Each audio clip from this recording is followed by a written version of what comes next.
Welcome to easy tips kitchen. ഇന്ന് തയ്യാറാക്കാൻ പോകുന്നത് ഒരു റവ കേസരിയാണ്. അപ്പോൾ ഇതെങ്ങനെ തയ്യാറാക്കുന്നത് നോക്കിയിട്ട് വരാം. അപ്പോൾ ഇത് തയ്യാറാക്കുന്നതിന് വേണ്ടിയിട്ട് ഒരു പാൻ ചൂടാക്കി അതിലേക്ക് 2 ടേബിൾ സ്പൂൺ നെയ്യ് ചേർത്ത് ചൂടാക്കി കൊടുക്കുന്നുണ്ട്. നെയ്യൊന്ന് ചൂടായിട്ട് വരുമ്പോൾ അതിലേക്ക് 10 കാഷ്യൂ നട്ട്സ് ചേർക്കുന്നുണ്ട്. ഇതൊന്നൊരു ഗോൾഡൻ ബ്രൗൺ കളർ ആവുന്ന സമയത്ത് നമുക്കിതിലേക്ക് കുറച്ച് റൈസിൻസും കൂടെ ചേർക്കണം. അപ്പോൾ ഒരു 20 റൈസിൻസ് ഞാൻ ഈ സമയത്ത് ചേർക്കുന്നുണ്ട്. എന്നിട്ട് നന്നായിട്ടൊന്ന് വറുത്ത് കോരി മാറ്റിയേക്കാം.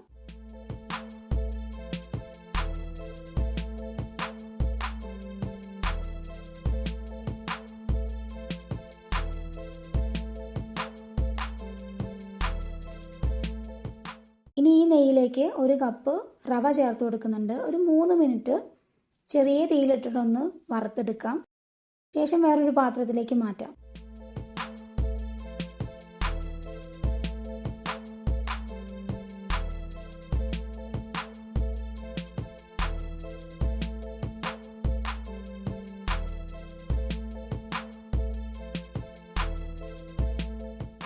ഇനി ഒരു പാനിലേക്ക് 2 കപ്പ് വെള്ളം ഒഴിച്ചിട്ട് തിളപ്പിച്ചെടുക്കണം.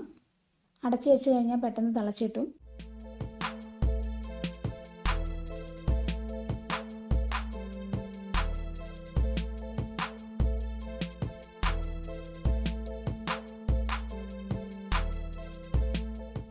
തിളച്ച ശേഷം നമുക്കിതിലേക്ക് നമ്മൾ നേരത്തെ വറുത്ത് വെച്ചിട്ടുള്ള റവ ചേർത്ത് കൊടുക്കണം. നന്നായിട്ട് ഇളക്കി കൊടുക്കാം.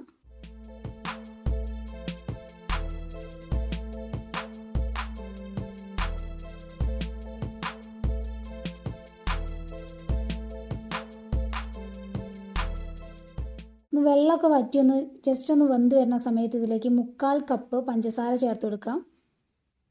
എന്നിട്ട് നന്നായിട്ടൊന്ന് വേവിച്ചെടുക്കാം. പഞ്ചസാര മെൽറ്റ് ആവുന്ന സമയത്ത് ഇതിൽ കുറച്ചും കൂടെ വെള്ളം ഉള്ളതായിട്ട് തോന്നും. ഇനി ഇതിലേക്ക് ചേർക്കാനുള്ളത് സാഫ്രോൺ വാട്ടറാണ്. അതൊരു 1/4 കപ്പ് എടുത്തിട്ടുണ്ട്. അപ്പോൾ 2 നുള്ള് സാഫ്രോൺ 1/4 കപ്പ് വെള്ളത്തിൽ കുതിർത്ത് വെച്ചതാണത്. ഒരു 10 മിനിറ്റ് കുതിർത്തിട്ടുള്ളൂ. അത് ഇതിലേക്ക് ഈ സമയത്ത് ചേർത്ത് കൊടുക്കുന്നുണ്ട്. ഇനി ഇതിലേക്ക് 1/4 കപ്പ് ഏലക്കാപ്പൊടി, 2 ടേബിൾ സ്പൂൺ നെയ്യും കൂടെ ചേർത്ത് കൊടുക്കുന്നുണ്ട്. എന്നിട്ട് നന്നായിട്ടൊന്ന് മിക്സ് ചെയ്തിട്ട് നമുക്ക് വേവിച്ചെടുക്കാം.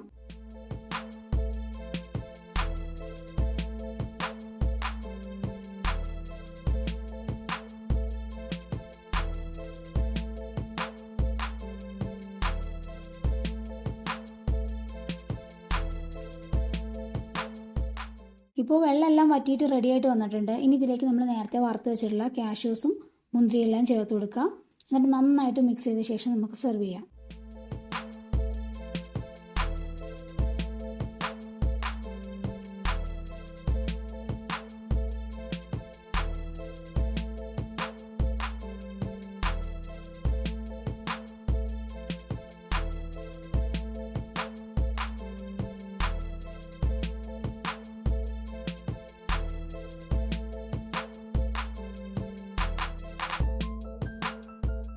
റവ കേസരി ഇവിടെ റെഡി ആയിട്ടുണ്ട്. അപ്പോൾ ഇന്നത്തെ വീഡിയോ ഇഷ്ടമായിട്ടുണ്ടെങ്കിൽ ലൈക്ക് ചെയ്യാനും ഷെയർ ചെയ്യാനും സബ്സ്ക്രൈബ് ചെയ്യാനും മറക്കരുത്. Thanks for watching easy tips kitchen.